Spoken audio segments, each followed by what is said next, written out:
Okay, good morning. It is 9 o'clock. I am calling to order the Wednesday, March 8th meeting agenda for the Board of Directors for the Pikes Peak Area Council of Government. First thing on our agenda is agenda approval. What would the board like to do with the agenda approval? I'll move we approve. I'll second. Okay, Yolanda Mayor moved to Dixon. approve, Todd Dixon second. We have a motion and a second on the agenda. Any discussion? Seeing none, all those in favor say aye. Aye. All opposed?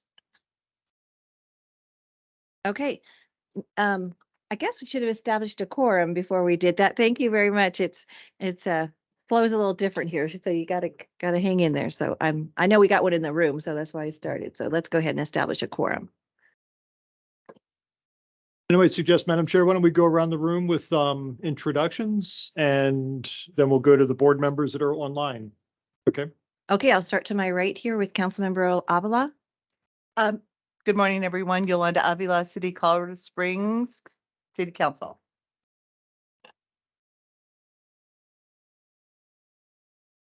Good morning, Holly Williams, El Paso County Commissioner.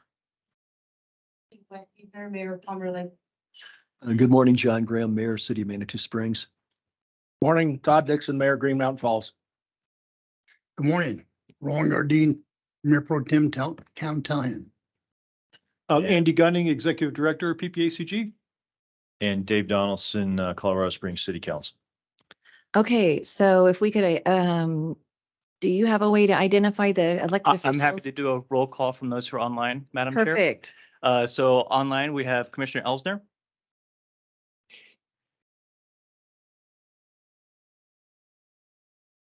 Go ahead and open your mic when your name is called so we know you're there. LeKind Monument. We have Mitch LeKind from Monument, Mayor. Yep, good morning, I'm here, thank you. That was Mitch And LeKind. we also have Dr. Duncan online as well. Good morning. Good morning. Okay, And Madam Chair, those are the other board members who are online. okay. So if you sign in after we do the roll call, please go ahead and let us know that you're there so we can get you on the attendance roster for the day. So we do have a quorum. Okay. All right, we're gonna go on to public comments and presentations. Before we do the first thing on the agenda, I was brought a piece of cake here by Roland Gardine. And we'd like to offer congratulations to Councilmember Avila, who I understand recently got married. And so we wanted to just say congratulations to you and your new significant other. Thank you so much. Appreciate it. Oh, thank you. My That's wife weird. made me do it. Perfect You size. understand, coming up is your, what, 2-week anniversary? On Friday. Right. So there you go. Now you got a little cake to split in half and Wow. celebrate it. So thank you Really for doing appreciate that, it. Roland. Your wife, tell your wife, thank you. Okay, that takes us to item 3A. We're going to have a moment of silence for our officer from the City of Fountain, Officer Becerra, who lost his life recently while on duty. So if we could just have a moment of silence, please.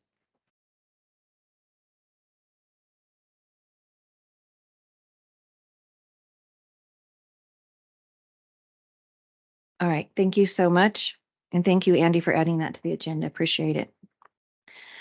And that takes us on to item B, public comments. Public comments can be made before or after the meeting. Public comments during the meeting is limited to 3 minutes and can be done at the meeting location or remotely by using the posted Microsoft Teams link.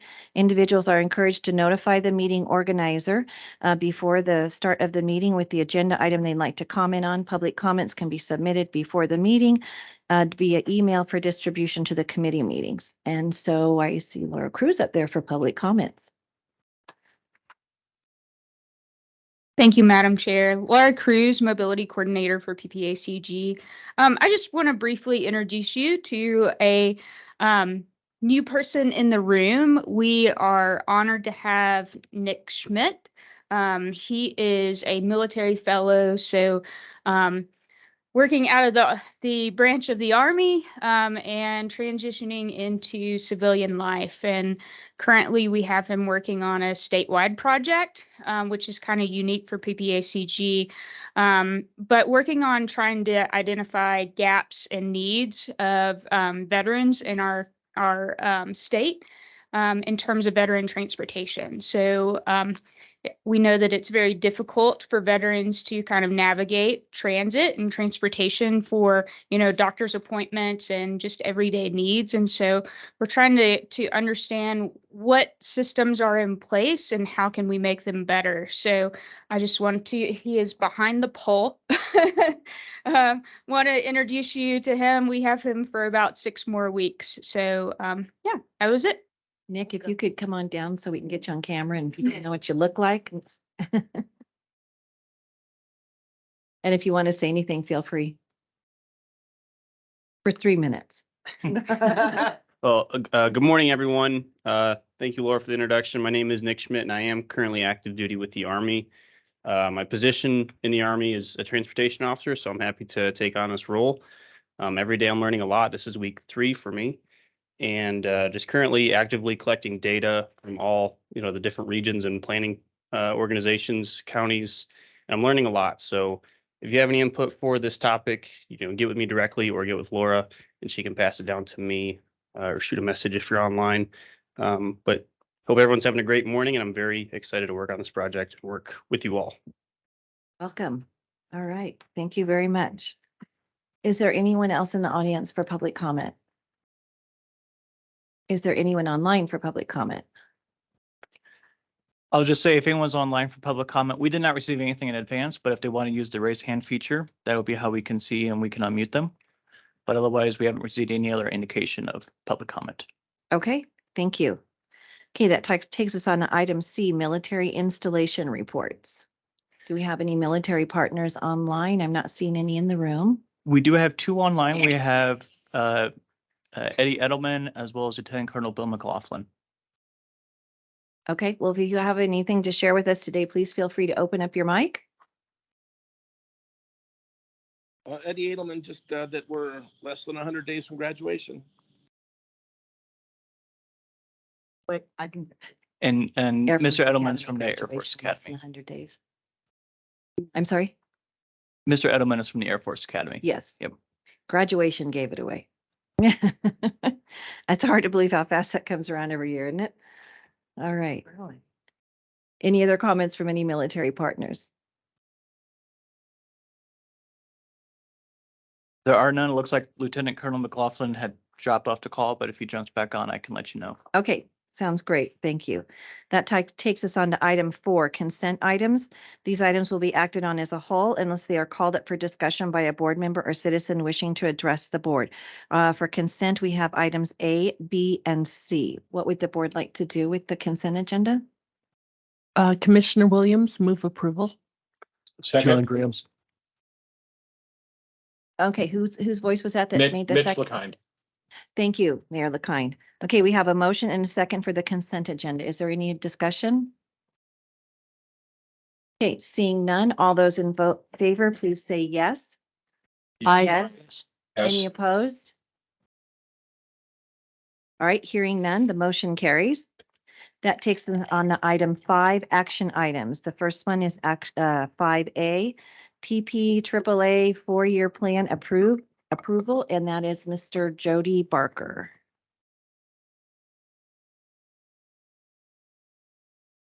Thank you, Madam Chair, members of the board. I appreciate the opportunity to share this.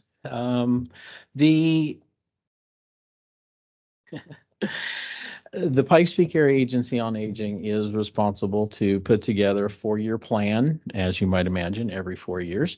It works as a strategic plan to both learn challenges around the region, as well as planning for the future. We receive specific direction from the Older Americans Act, which is our primary mandate for programs and services. We also receive additional guidance for construction and implementation of the plan from the State Unit on Aging, which is our state level administrators through CDHS. As mentioned before, there's three public a public meeting minimum. We did 32 this year, so very excited to have that level of input from our citizens and our regional advisory council. We have, yeah, forget this is over here now. We held, you can see we held these meetings for public input across our region, very nicely distributed with a lot of great input. We have we received, if you go to the next page, I did next slide, Jared. I did want to show a couple of slides that show some demographic information about our older adults across our region. Each of these slides are bar graph form. The fifth from the left column is age grouping of 59 to 77 years old. You'll see in the first slide there for El Paso County, it runs about even with the third or fourth largest age group in our region. However, if we go to the next slide, for Park County, you'll see that age group is the largest in Park County, and again, that's the same 59 to 77 year old age group. And then, Jared, if you'll take it to the next slide, Teller County shows the same, not quite as steep, but Teller County, that 59 to 77 year old contingent is the largest group of citizens. And so what that tells us as an area agency on aging is we have a lot of work. We have a lot to do across our region to ensure that folks can stay safely at home as long as possible. If you'll move to the next slide, Jared. Some of the highlights that we saw that were challenges across the region really boiled down to transportation, caregiving at home, chore services to be able to stay at home, and then ultimately understanding the services that are available to our older adults across the region. It is a continual challenge. It's not just a challenge for us across our three counties, but across the state and ultimately across the nation. Some of that just comes by the nature of our funding. We're not allowed to purchase media. We can't run ads or buy billboards and that kind of thing. And so there's a lot of word of mouth, but there is also opportunity for outreach, which we're going to be pursuing across these 4 years. Even just a couple of weeks ago, we received some new direction about how we may use our funding for outreach. And so we're really excited about that possibility to bring the word of our services to places where our older adults congregate and receive information. So more to come on that. We're very excited about that. This last page is really about what are we going to do with the information that we received. So there were several areas of how we received information, not just from the community conversations, which were in-person meetings across the three counties with folks being asked many questions about the services and their concerns for continuing to live and age in their area. But ultimately, we also had a community survey for older adults, which was a statewide project that was then filtered down by county needs and information, and that survey is included in your packet as well. But those additional demographic information was also part of the results, along with the ongoing meetings that we held as we developed this plan, looking at that input. So we've narrowed it down to several areas of service that we will be working on across the next 4 years. That includes, for example, alternative transportation models for our older adults. Much of the transportation systems have really not changed. In fact, right now we're using some funds from NADTC, which you will hear about here in just a few minutes, from Laura about an on-demand pilot that's in process right now. It's a short-term pilot to determine how we might use that type of system to move our seniors across the region as their needs present best.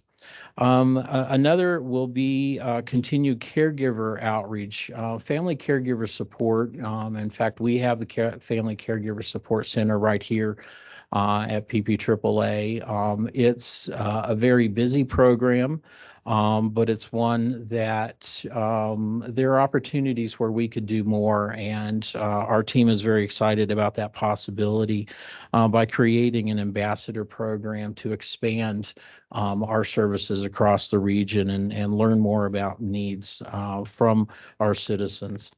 Another is continued housing support. We see this as a continued challenge, as you're aware of. The Homestead Exemption Act expansion, that bill was shot down here just a couple of weeks ago. There is chatter at the Capitol that a House member may bring it back for reconsideration, but no guarantees there yet. But there's so many opportunities that we can continue to support our older adults in this way. Ongoing retirement planning. We're currently in partnership with Federal Credit Union for a retirement plan, and that you saw that, and many of you heard about that during COVID, where we expanded that across the state.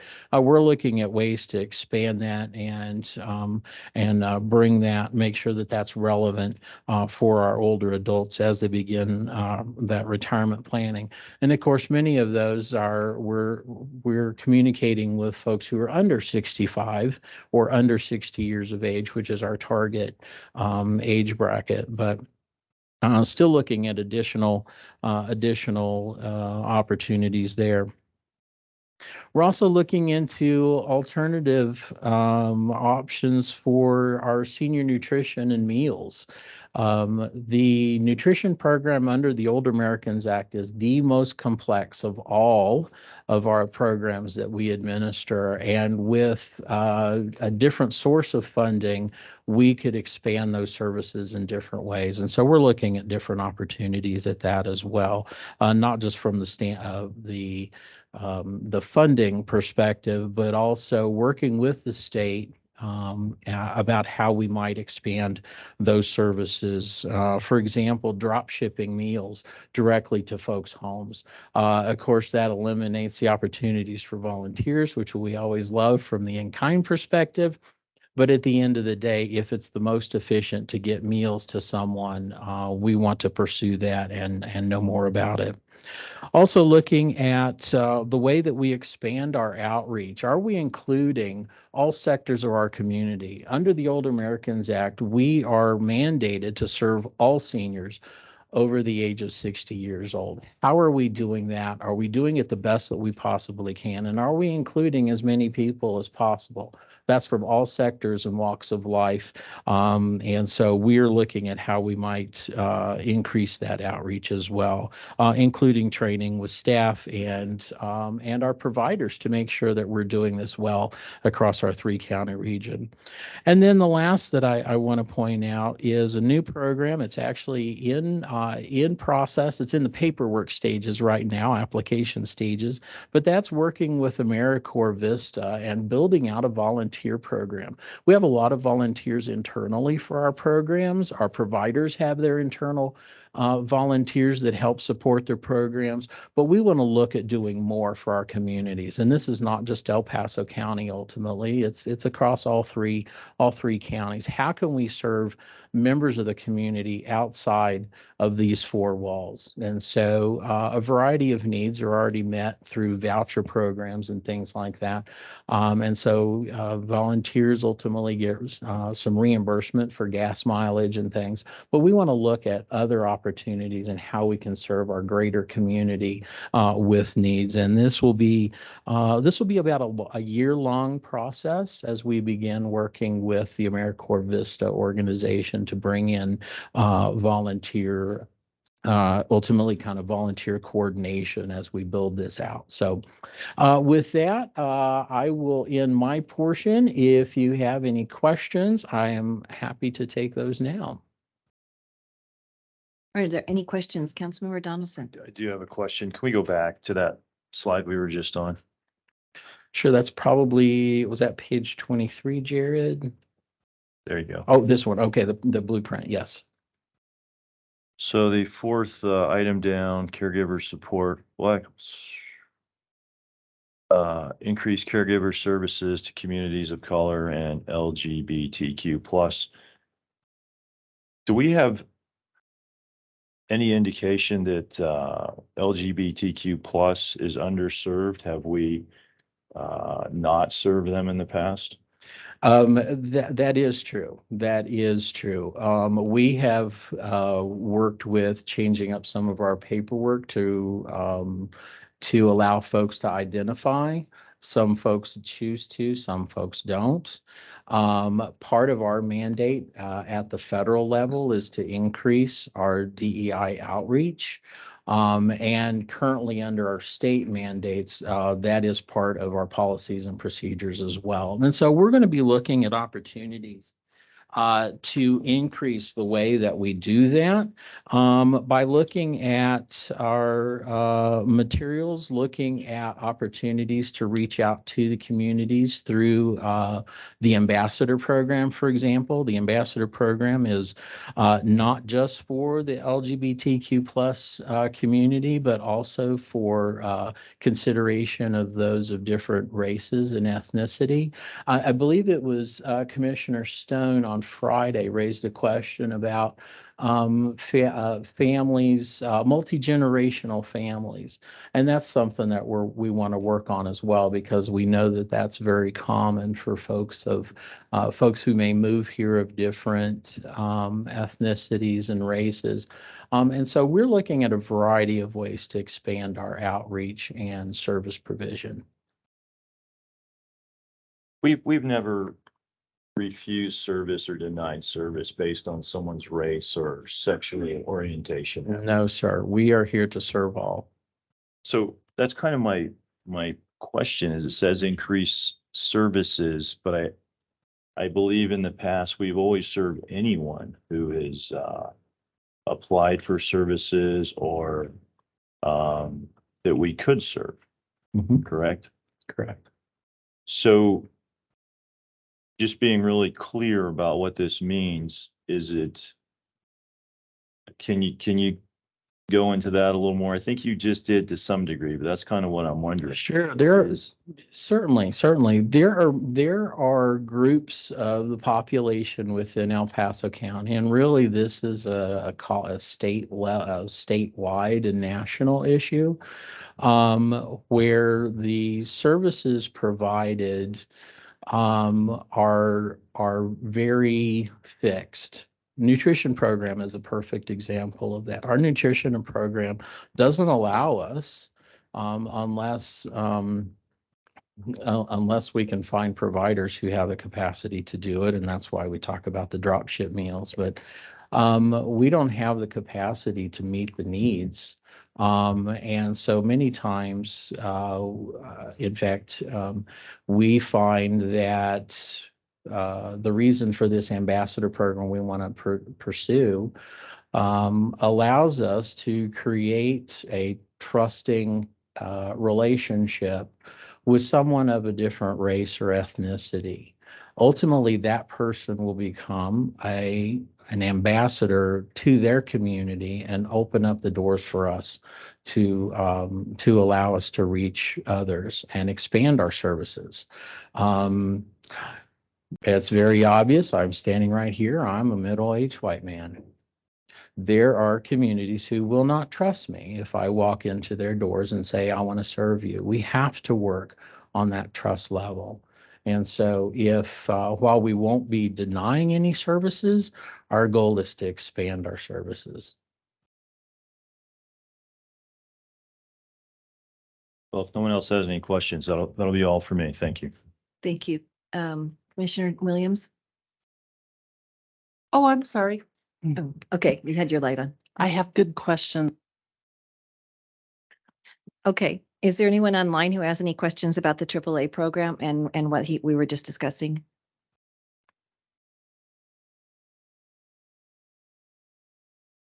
Madam Chair, no one's indicating that they'd like to speak. Thank you. All right, seeing no one in the room with any further questions on this, are you satisfied, Councilmember Donaldson? I have no more questions. Okay, thank you. This is an action item. So to vote on this, so what would to accept this plan? Is that correct? Yes, ma'am. Okay, wait a minute. I think I got off a line, so that's why. Okay. It's making sure. We're asking Okay. for approval Yes. for us to submit this to the state Okay. this month. All right, thank you. All righty. So what would the board like to do with this? Madam Chair, I would move to approve the Pikes Peak Area Agency on Aging Area Plan for fiscal years 2024 to 2027 as presented. Here we have a motion. Do we have a second? Mayor Dickinson, second. Okay, we got 2 seconds over there. All right. You're going to give it to Mayor Graham. Okay, we have a motion and a second. Any further discussion?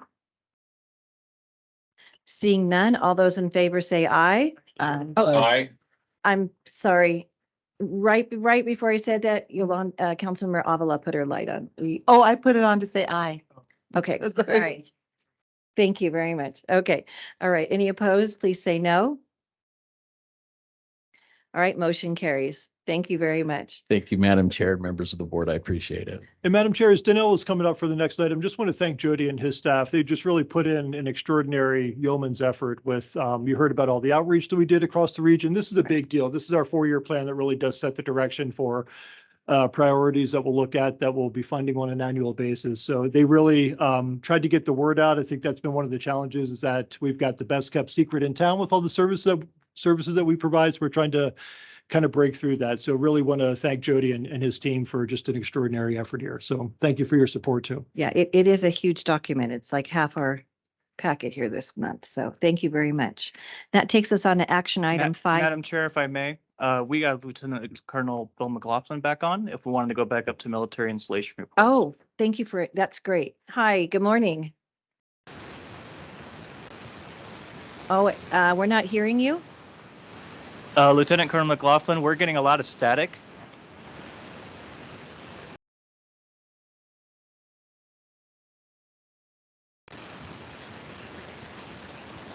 Still a lot of static. We're getting static from the military. Okay. Sorry. Okay. I think we'll have to come back to you. Maybe there's a way he can dial in or something, and maybe IT can work with that with him for just a few minutes. We'll go on to the next item while they try to figure that out. I'm sorry. Okay. Alrighty, let's go into action item B, pavement condition and system performance and target setting. Danelle Miller. This is bringing back from last month where it was information and now action this month.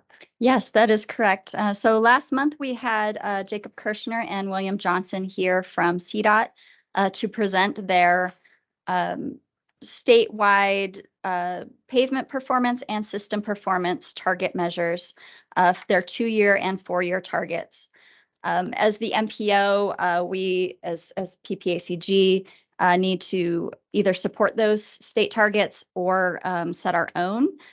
Staff has recommended to support those state targets. Nothing has changed from last month. They are all exactly the same targets.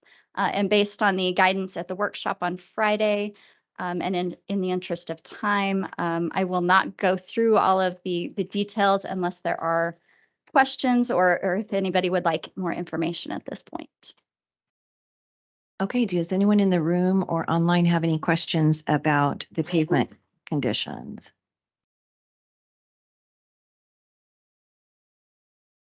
Okay, seeing none, what would the board like to do with this? Madam Chair, I move to approve. Mayor Dixon. Okay, Commissioner Williams, second. okay, everybody, Mayor Graham's really trying to get in here, so let him have one of the. Okay, we have a motion and a second on that. All those in favor, please say aye. Aye. All opposed? Seeing none, the motion carries. Thank you very much. Thank you. And that takes us on to item C, the FY 23 through 27 tip amendment number 6. Danelle. Yes, thank you again.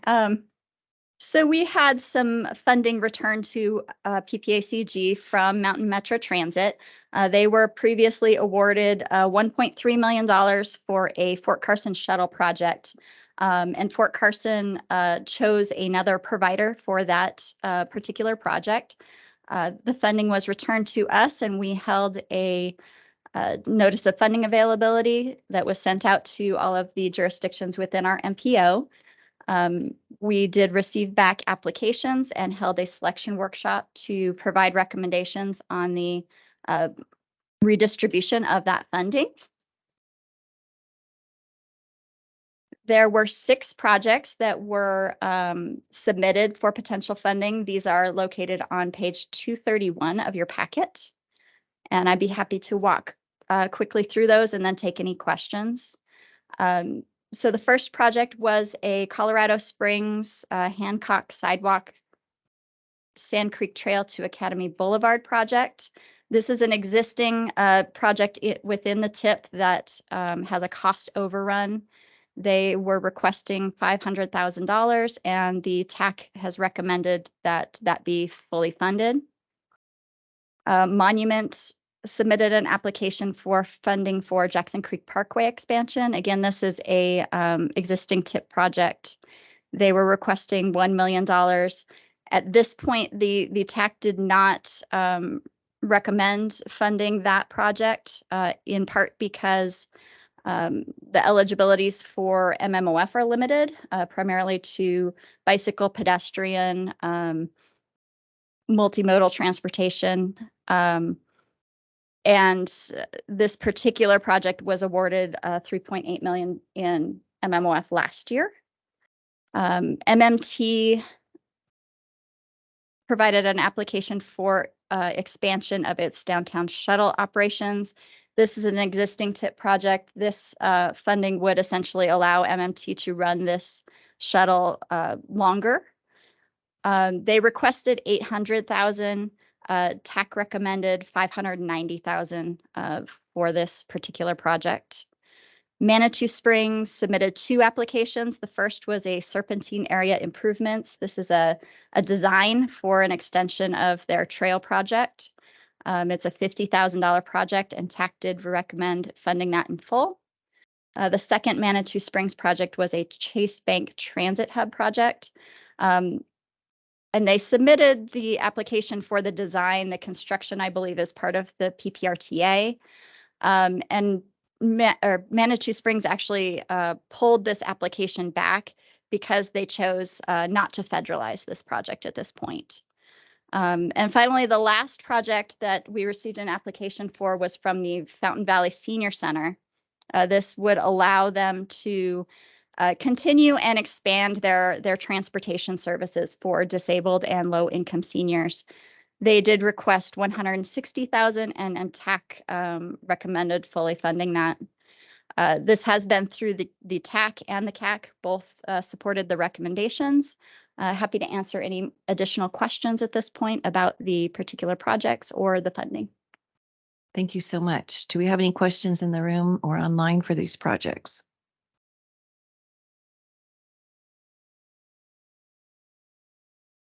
Okay, seeing none, what would the board like to do with this item? Go ahead, Mayor Graham. I'm just gonna. Thank you. I move approval. Commissioner Williams, second. Okay, we have a motion and a second. Is there any further discussion? Seeing none, those in favor say aye. Aye. All opposed? Aye. All opposed? Hearing none, the motion passes. Thank you very much. All right, that takes us out of action items. How about back to Lieutenant Colonel McLaughlin? Let's try it again. I think I switched microphones. Does that sound better? Yes, thank you. Okay, and I did put my comments in the chat, but I'll say them here. We're continuing to actually explore some initiatives with some of the partners that we were lucky enough to meet at the Smart COS Innovation Summit back, I think it was the last day of January, including the National Renewable Energy Lab and US Ignite. So I just wanted to extend thanks to anybody in the room who had a part in getting us invited to that. Colonel Woodfork and I made some good links, and we're moving forward on some innovative energy projects to work here and throughout the other geographically separated places that Space-Based Delta One serves. And also, I personally, as a traffic engineer, I'm excited to see how the light and the jug handle out on Highway 94 works out when they go in commission Friday for those days when I head out to Schriever. Other than that, I really don't have anything else, unless anyone has anything for me. Thank you, as always, for the invitation. Thank you. Any questions? Anyone in the audience or online for him? All right, well, thanks for hanging in there with the technical difficulty today. Appreciate it. All right, we will go on to item 6A, the National Aging and Disability Transportation Center update, needs study update. Laura Cruz. I am back. Laura Cruz, Mobility Coordinator for PPACG. So I am going to briefly kind of skim through the needs assessment. You guys had it in your packet. And so if you can queue up the slides for me. Thanks, Jared. I'm going to go through some highlights as to what this assessment was for and some of the results of the assessment. Next slide.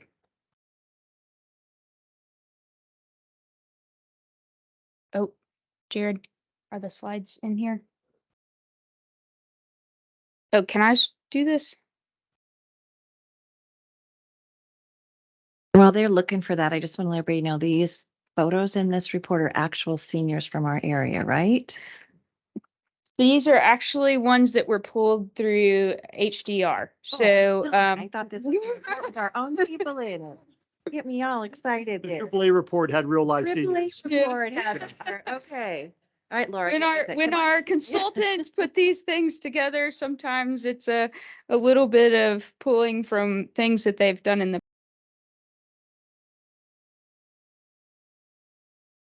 where our current 2045 long range plan and the specialized transit plan. So, okay, great, we're here. So the purpose of this was really just to identify needs in our area. We haven't done a deep dive in a needs assessment for transportation of seniors and individuals with disabilities.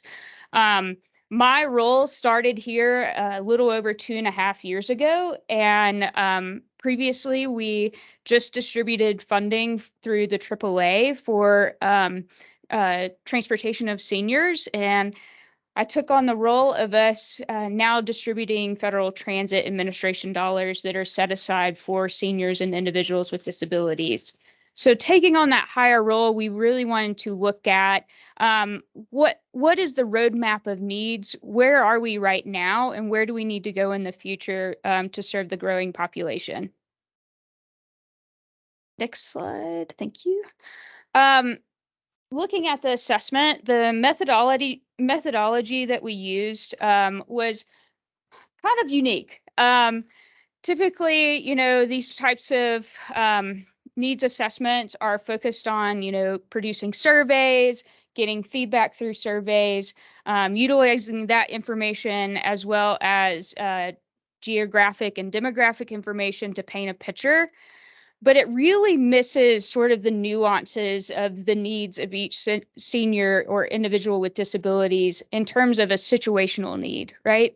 And so we looked at it from the perspective of how do we engage the public and how do we engage the public to capture those needs. And so we did focus groups and interviews with seniors and individuals with disabilities in our 3-county region. Secondly, we did transit propensity mapping. Transit propensity is, I had to look this up myself when I first started this. It's the analysis measures the likelihood of people in a geographic area to use transit based on community demographics. And what we actually highlighted as our criteria of identifying transit propensity was unique in this this setting as well. So we weren't just looking at age and disability, we were also looking at types of disabilities that may inhibit someone from being able to utilize a vehicle themselves, right?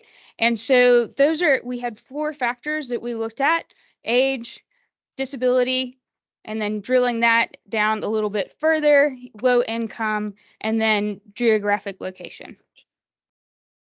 All right. We also had a kind of a unique thing that doesn't typically get included in these types of analysis. Our large specialized transit providers, and when I say specialized transit, those are agencies that provide direct services to individuals with disabilities and seniors in our region. And so those were Mountain Metro actually provided information. Silver Key Senior Services, Invita, and Fountain Valley Senior Center provided the origin and destination information on their customers for a year. We looked at a 1-month snapshot to identify trends in where seniors and individuals with disabilities were going, utilizing services. And then we also looked at future demographic data. Many of you attended this year, probably the State Demographer's Office presentation. I think it was in November, not this year, but last year, November, looking at the data trends and looking at the trends in the aging population in particular in Colorado. And one of the biggest things that stuck out, and Jody already mentioned this earlier, is that our aging population is growing significantly over the next decade. And so the need for services and building sort of that network from the ground up to serve that growing need is going to be important moving forward. Next slide. Transportation needs. These are kind of, in talking through focus group meetings and also just observing the types of services that are available to individuals, these are the highlighted needs that across our service area of Park, Teller, and El Paso County that we identified through those conversations, but the analysis of what was offered. So opportunities to secure last minute trips and transportation to things that you and I who drive really don't notice. I have a couple examples. You know, I feel like I go to the grocery store once a day because I'm not very decisive or have a plan when I'm making that trip. So I end up going there and buying regularly. Things like that.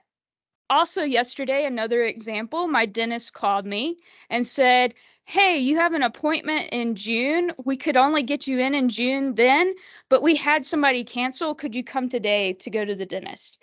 These kind of things are what happen on a daily basis for folks. And so someone who's dependent upon transportation, they don't really have the ability to pivot and do those types of things.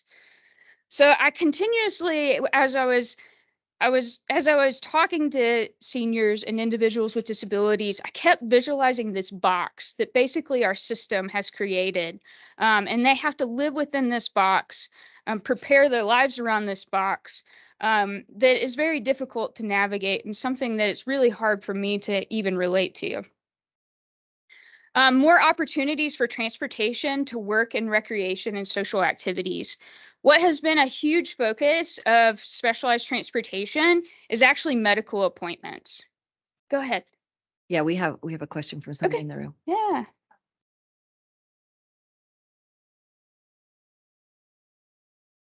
There you go. I just had to add to that. Prior to being married, I had a plan like once a week. And when I got together with my husband, he was going to the grocery store like twice a day. And I thought that was so incredible. And like doctor's appointments, it's so true. Or if you forget your cell phone, you forget your phone, that's it. You're not going to have your phone until you get back, because they're not going to turn around and take you back to get your phone. So it's incredible the amount of planning that one has to do. There would be times when I was in city council meetings that the buses stopped running at 9, and I wasn't going to travel in the dark anyway, because it was a good mile back walking the other way back home. But it is so significant. It's from the moment you wake up and start to make those plans for future days, future weeks, to the time you go to bed. So I'm really appreciative that you pointed that out. Thanks, Councilwoman Avila.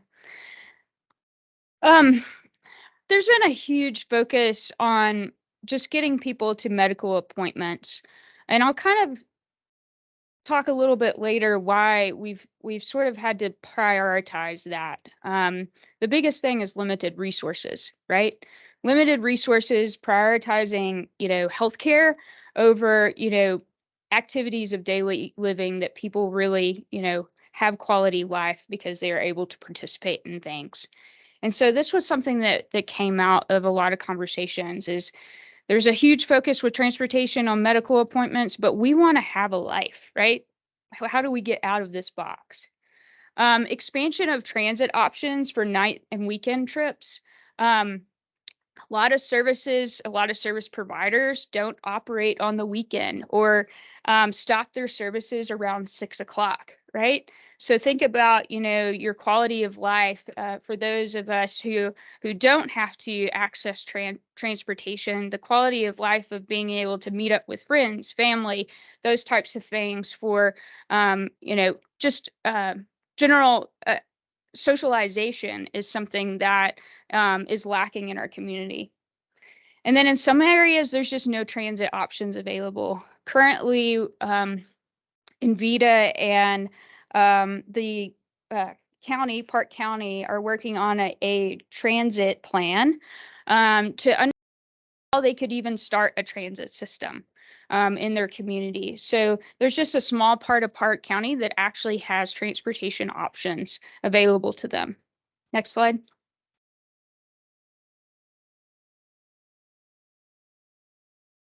So this is a hefty slide, so I'm gonna kind of briefly go through some of these individual needs per county.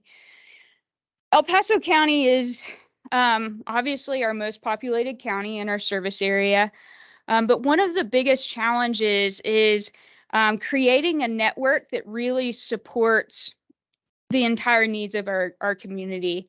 And I think that there is I want to give you an education a little bit. All right. So in order to serve a community, there has to be a network. So layers of services that are working in conjunction with each other to really serve the greater need. So when you have a limited fixed route transit system, right? When I say fixed route, that's the buses, the big buses that drive around. That fixed route system is tied to a paratransit service. So it's federally mandated for transit services to have fixed route services to have paratransit services tied to them within a 3/4 mile radius of their fixed route. So if you can kind of visualize it, the bus going down Colorado back and forth to Manitou, they have to provide paratransit services within a 3/4 mile radius of that fixed route.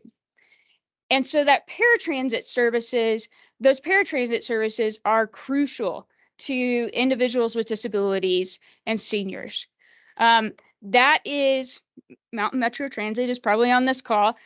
They are the huge recipient of funding in terms of having funding available to provide services.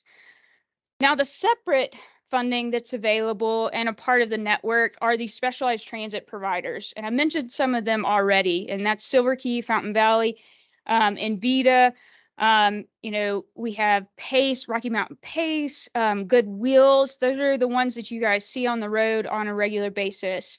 And those guys are there to fill the gaps of where paratransit services do not go. And so in your packet, there's actually a part of the full report. There's information on Mountain Metro Transit's paratransit services, their fixed routes, and then you can identify where specialized transit providers are supposed to be providing services. And then also within that 3/4 mile radius, they're supposed to provide services for individuals that need door-through-door services. So people who cannot get to the street, cannot come out of their house, but need transportation there that's a higher level of service than paratransit. So as you can visualize the fixed route service and the paratransit services, you'll find that there are a lot of gaps in very high populated areas of El Paso County. And so we have these smaller transit agencies that are having to fill these gaps with very limited resources. One of the biggest issues that we deal with in El Paso County in particular, and in these other counties, is having the right flavor of funding for the actual need in those communities. We'll have a Transit 101 in the future with folks, so I'm not going to go in huge detail, but just know that federal transit dollars have purposes. And so the purposes don't always match up with the needs that are actually occurring in those communities. So that's a challenge. For Teller County, we have limited fixed route service. That limited fixed route service is provided by Teller Senior Coalition, as well as in Cripple Creek, we have Cripple Creek Transit. There's no weekend service really available to folks. So that's, again, let's build this box. Limited service for early morning and late evening trips. We talked about kind of that trend of the 3 counties. Then we also talked about Park, which is basically this blank sheet of no transit that's available except for in a small portion of southeastern Park. Next slide. So Jody mentioned that this needs assessment was provided through a grant through the National Aging and Disability Transportation Center. A part of the grant was the ability to apply for additional funding for implementation projects. So we worked with our mobility coordinating committee. We looked at the high level needs that we learned from the focus group meetings and said, okay, what are a few things that we could start doing in order to address these needs? So one of the things that we found out is that people really didn't know what the options were available to them. And it's complicated, right? Councilwoman Avila spoke to this. One of the biggest challenges is that the funding for transportation creates this need for individuals to figure out what provider can actually provide services to them based upon the ride they're requesting.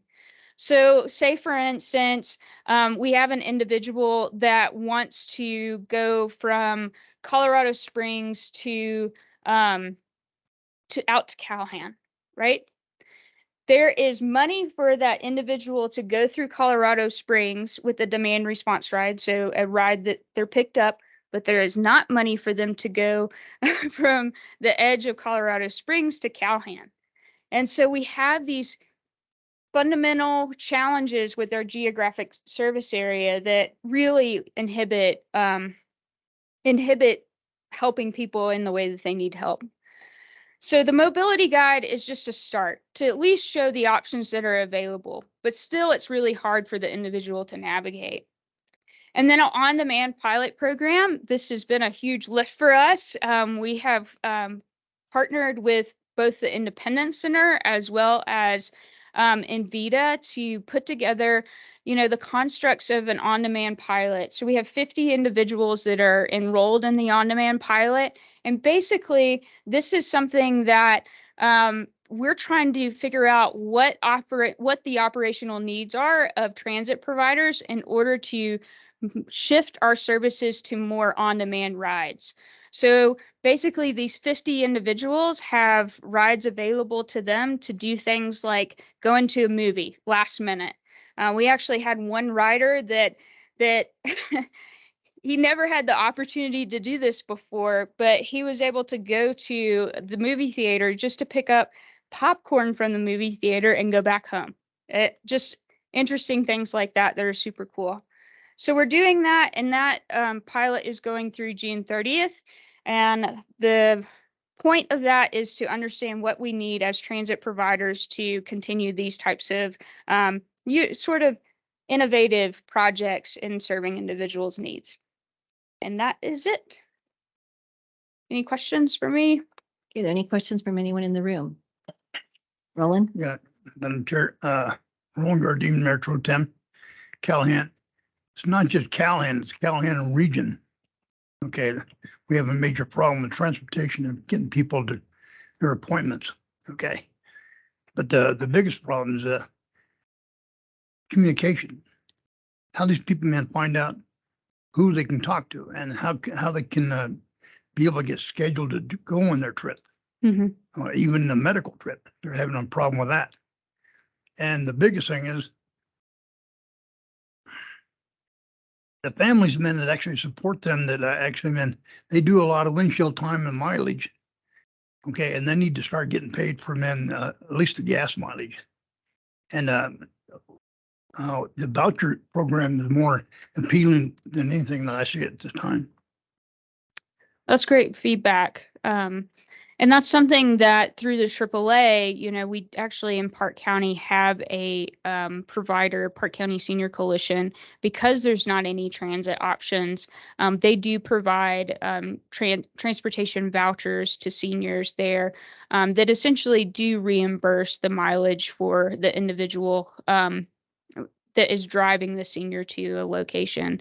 So having a provider to reach out to us when we do our RFP process for AAA funding, that's an opportunity in the future if there's someone within that community that could provide those vouchers. What do you mean by provider? You mean from the doctor? You mean from the people? That's a great question. So when I mean provider is like a institution or organization. I'll give you an example that is really tied to you because I've heard you talk a lot about the food bank, the local food bank that y'all have in Calhoun. Yep, the pantry. Yeah, and so it's a nonprofit organization that provides a service to your community that there's potential in the future for expansion of services. If there is another nonprofit or even the pantry that wants to get involved in providing transportation vouchers, they could potentially apply for funding in the future through AAA for those types of things. That's the first time I ever heard about the NADTC implementation grant. It's supposed to come out last February 17th. It closes it on June 30th, you said? Yes. So I need to contact you then for the parameters of that? So we actually have that started. We have 50 individuals that are already enrolled in that program.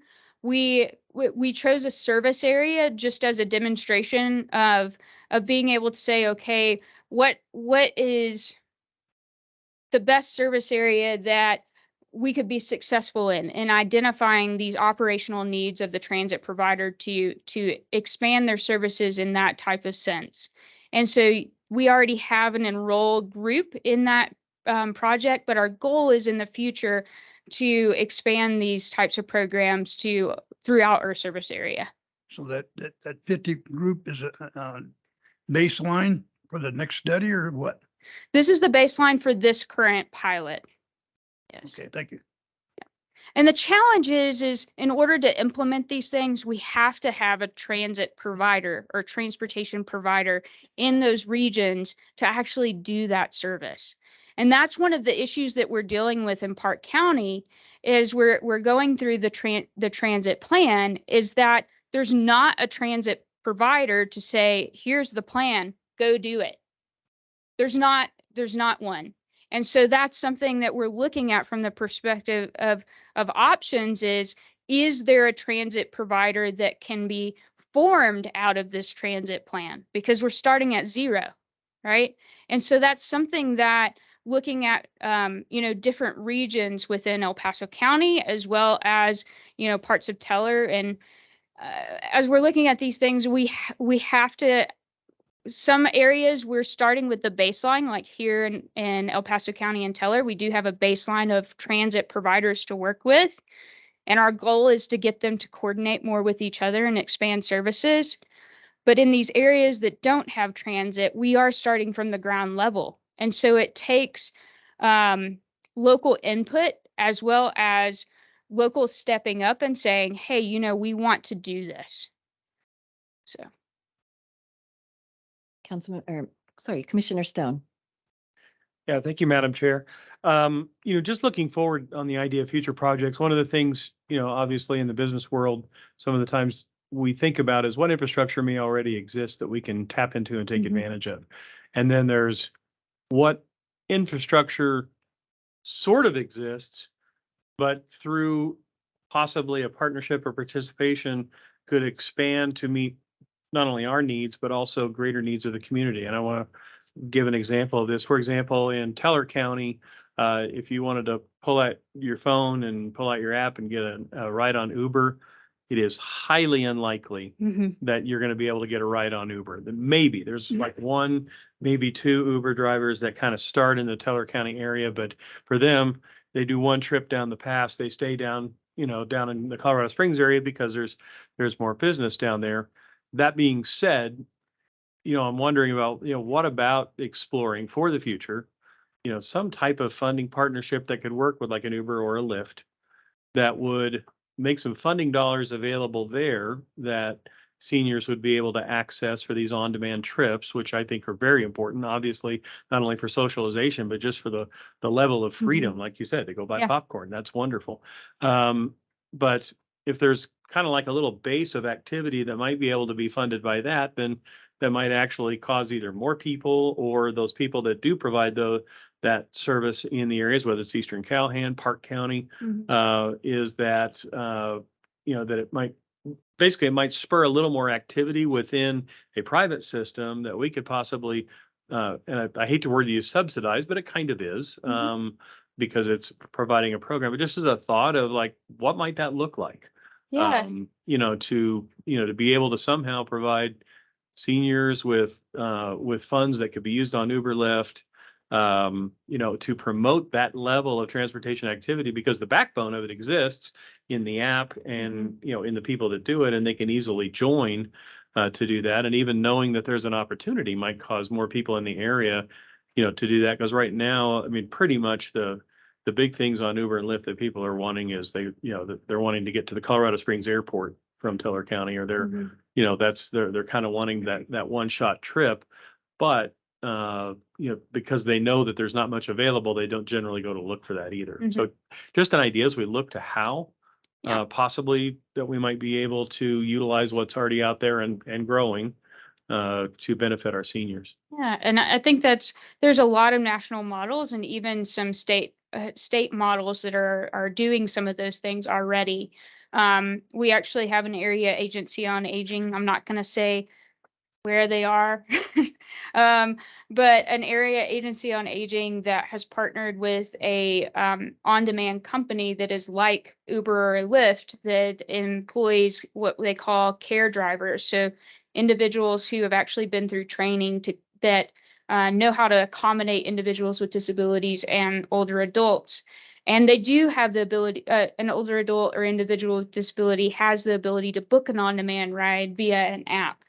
But the funding that they're utilizing, the AAA is utilizing up there, is actually local tax dollars for that type of program, because it doesn't really fit within the mold of federal funding that we typically get for transit.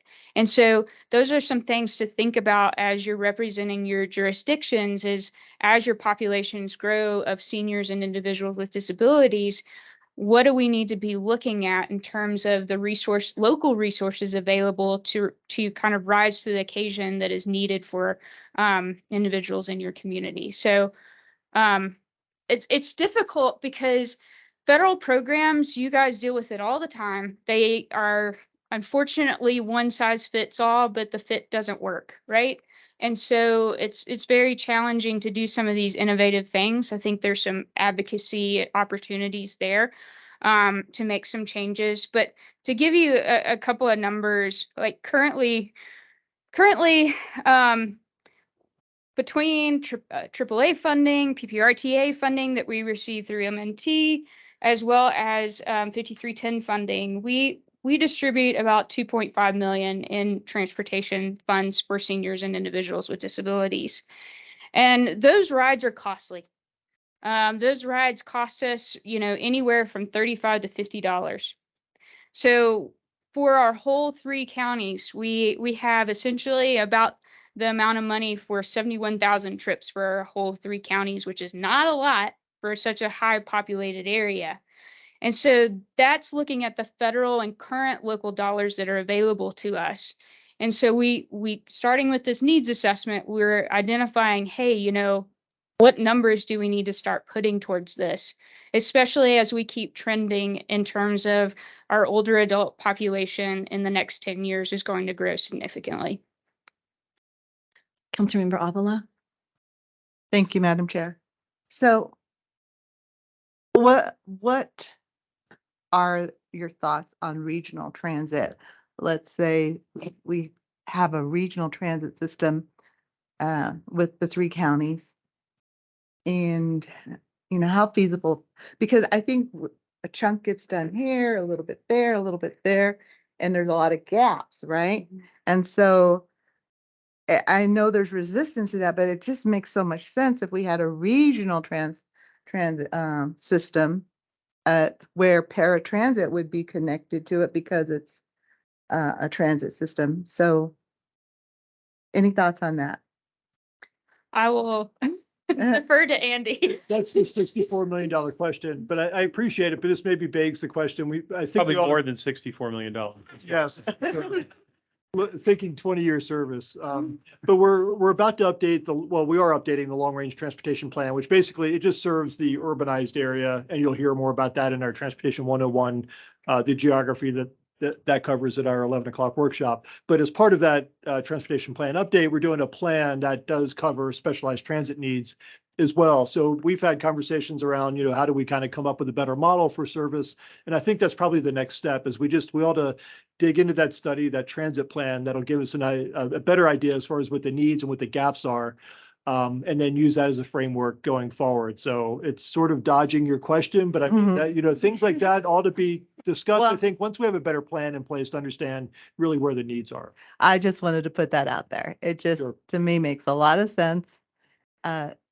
That way everyone has what they need in their different jurisdictions, and we're not worrying about paratransit. And to your point about Uber, and Lyft, there's a lot of those drivers that live in Pueblo and they feel like they can get more work here in Springs, so they come to Springs. And I just wanted to touch on, it's really isolating when you become a senior or you're staying more in your home or you have a disability. It can be really isolating. And I was on the board of Envita. Actually, it was God, what was it called then? Amblicab. Amblicab. I hated that name. I'm glad they changed it. But I used to like to go salsa dancing. I was like, I want to go salsa dancing, and people want to get out and have fun, whatever that fun looks like. That salsa dancing was that's how fun looks to me. And we got a party bus together. We called it the party bus, and about 10 of us went salsa dancing. And I just can't tell you what it did for, the people that never go. I used to get a cab and go by myself, but people that just had never gone and had craved, they came from like Puerto Rico, or they were of Latino origin with the music, and it just the feeling. And I still see people, we did that like 6 years ago, maybe, no, 7 years ago. And I still run into people that went on that party bus and they still talk about it. It was just a highlight of their life. And so it's so important for mental health and socialization to really be open to, I know it's money, but besides medical and groceries that, looking at people with, that are aging, me included, with disabilities, we still like to have fun. That's it. Mayor Pro Tem Gardine. Yes, ma'am. Thank you. I second what Commissioner Stone said, but in addition, we need to prioritize about going and getting popcorn. If we're having a hard time funding that stuff, we need to fund it in the proper spot. Okay? Yeah, I understand that. And that is, basically what is happening, right? But it is something for us to kind of understand. I think we learned a lot from the pandemic of understanding what the social isolation means and how that is just as important in terms of maintaining health and wellness as important as going to a medical appointment. I talked to an 80-year-old individual at the Colorado Springs Senior Center, and during the pandemic, she was literally, she said, I was banging on my walls. I was so frustrated that I was stuck. And she even has family here. And so that takes years off of people, right? When they're not able to socialize and integrate, even see their own family. And so I think that it's important that we kind of see that value as well. It has been very much so focused on medical appointments, but we have a lot of day programs that we take people to just because of quality of life, trying to increase quality of life of individuals. So I hear you. I hear you. I think one of the opportunities for this group is just to continue the conversation around local resources to provide for these things.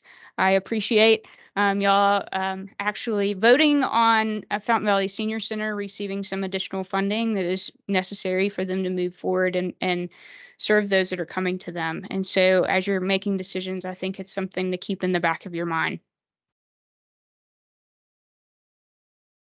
All right, do we have any other comments in the room or online? Well, this is just super important to my family. I have an immediate family member that does 8 to 10 trips per week using these specialized transportation services. And it's dependent on two things. It's dependent on people showing up to work to drive the buses. And everything can fall apart in us in 5 minutes when we get that notification that, oh, we were supposed to be there at 8. Now we can't be there till 11 because nobody showed up to work. They all are in desperate need of drivers and dispatchers. So if you know people looking for work, part-time work, those are some great places to send them because there's constant turnover in those areas. It's hard to compete with other places, but we need dedicated people being willing to take care of those part-time things. So it's super important. And I know for him on the bus is as much socialization as when he gets somewhere, right?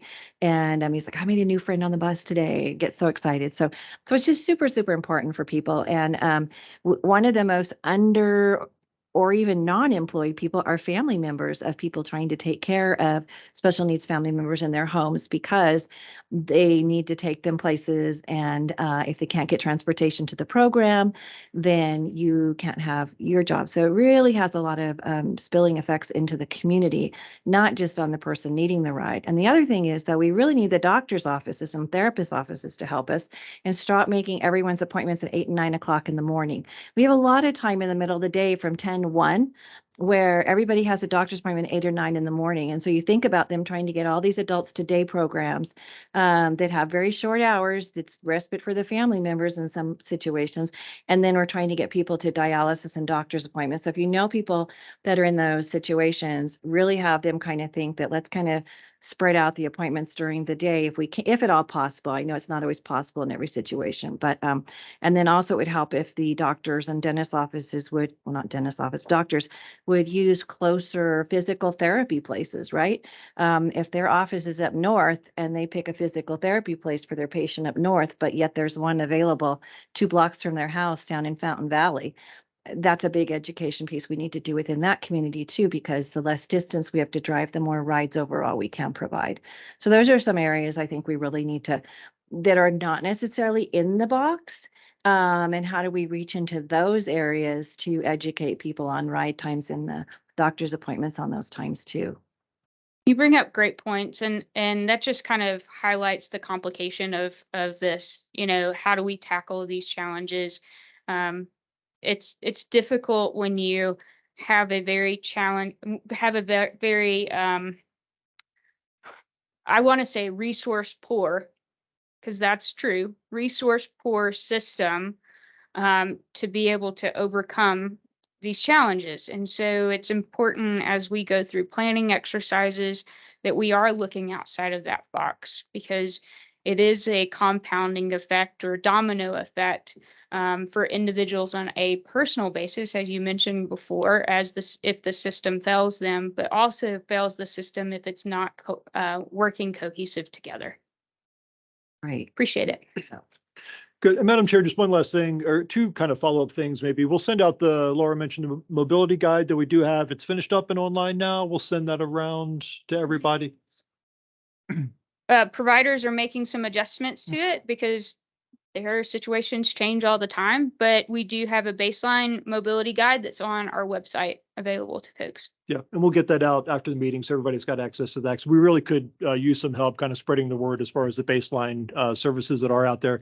And the other thing, just real briefly, maybe as we're finishing up the pilot study June 30th, maybe after that, we can bring back an after action report. You heard about some of the anecdotes, but it'd be nice to kind of keep the conversation going and talk about maybe next steps based on what we learned in this study effort. Yeah. All right, any further comments in the room or online? Mayor Pro Tem Gardine. Yes, yes, Madam Chair.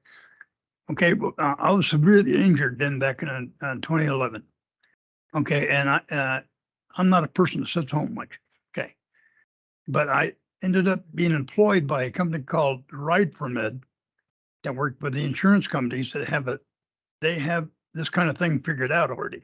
Mm-hmm. So maybe we should actually try to get with them to maybe see how they implement it and how they do that. Okay, because man, I went and got a lot of people, took them to their doctor appointments, went and got their meds for them. If they wanted to go to dance, we take them there and that kind of stuff. But it was with the insurance and workman's comp and all that kind of stuff. I know, yeah. But that's a completely different deal, but something we may be able to look at. Mm-hmm. And it's not a completely different deal. You know, some of our providers that provide, you know, what we call public transportation for seniors and individuals with disabilities also do work like that. They contract out with, or Medicaid contracts out with them to provide rides through insurance, right? And so I think that as we're going into what Andy mentioned as the coordinated human service transportation plan, we need to look at it from not just the perspective of our specialized transit providers, but from the perspective of the system. And that's a part of the system. And there are also those types of agencies that you just mentioned are part of the mobility guide. So I think that we didn't just focus on the ones that we had direct contact with through funding. We focused on what was available. It's like 56 pages long, what was available in each county. Okay, total irony. I just got a text. My husband said my son's ride never showed up. So now he's sitting at work with my husband all day. Okay, that's the reality, right, folks? There it is. There's real. So now my son gets to spend the day at work with his dad. Okay. All right. Thank you. All right. Great discussion, everybody. But reality kicks in sometimes, doesn't it? Mm. All right. Okay, that takes us on to item 6B, update on comprehensive economic development strategy sets. Mm-hmm. Andy, is that going to be you? That's going to be me. Paul is out of town this week at the Defense Communities Conference, so I will handle this. Although Paul is our lead on our SEDS, Comprehensive Economic Development Strategy planning process. So you'll hear periodic updates from him. And we're going to try to probably keep this on the board agenda for updates pretty much every month. This is going to be moving fairly quickly. As you'll recall, we came to the board a couple of times last year to get authorization to see if we should go forward with this 3-county broad stroke economic development plan. And we got the authorization, I think, back in December. We got a grant from OEDA to pay for our efforts to help coordinate this planning process. And we need to be finished by October. So it's moving forward on a pretty quick pace. The October date is sort of being pushed by the state. They want to make sure that we're done in time to fold in what we're finding as far as our economic development strategy into the statewide plan. Otherwise, they're just going to sort of skip over us and we're going to lose out on some opportunities. The big opportunity, the big benefit for us doing this planning process in the first place is that if we don't do it, we're going to lose out on potential grant opportunities that are administered by the Economic Development Administration at the federal level under the Department of Commerce. That's really the big one. We need a federally approved economic development strategy or an equivalent plan in place, and that helps us for a 5-year period to be able to go after those grants. And that's really important to entities that have gone after these in the past. UCCS Cybersecurity Center was stood up with a huge help from an EDA grant a couple of years ago. Exponential Impact, same situation. That's really kind of the impetus to help kind of get them started. And now with the recent expansion that Exponential Impact has gone after as well, it was made possible by an EDA grant. So we want to make sure that we're leaving that window open. And there's a lot of interest by our local chambers of commerce and other economic development folks across the region to make sure they can tap into that. So just real briefly, we had a really good kickoff session on February 22nd, just a couple of weeks ago, with a very large stakeholder group. There's really a lot of encouragement by the state and the feds, actually not an encouragement, but a requirement that we have a lot of private sector stakeholders as part of our process. I think they actually say that it should be 50% or more of your stakeholders should be coming from the private sector. So we've been really mindful to make sure we're roping in as many folks as we can that represent all the different sectors that we have across our region. So a really good kickoff on the 22nd, just kind of talked about what the process is going to be, and encouraged entities, whether it's local jurisdictions or chambers of commerce or others, to start sending us what they have as far as current plans that might be on the books around economic development, whether it's a current plan adopted by a county or a city that has economic development strategies, or if it's something that a local chamber of commerce has in place. For instance, our local chamber EDC here is updating a major cluster analysis at the moment. And that's going to be a big portion that helps kind of drive this planning process as well. So we're trying to build on existing plans, existing strategies around economic vitality, instead of basically just starting from scratch, especially given the time frame that we have with all of this. So really emphasizing, if you have plans in place already, please start sending those our way. And we've been in touch with local jurisdictions, with your staff members, to make sure that we're hunting those down.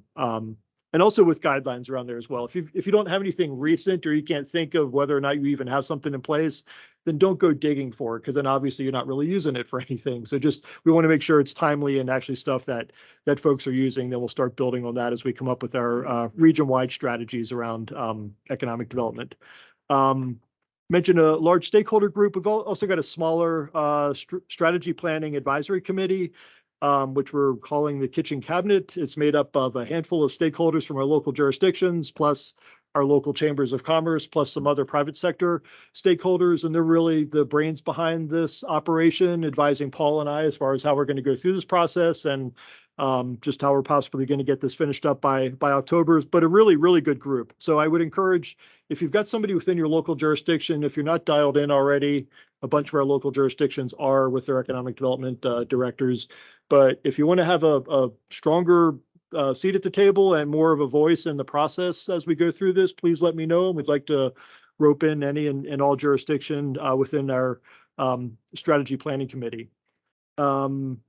Those are really kind of the major things. Our next step is once we develop or collect all the plans that are in place already across the region, we'll go through those, and those will help kind of start establishing the framework of a SWOT analysis, identifying strengths, weaknesses, opportunities, and threats around economic opportunities. That's going to take a little bit of time, and we'll do a SWOT analysis based on region-wide needs, individual county needs, and then individual industry sector needs as well. So that's going to take a little bit of work over the next 2 months.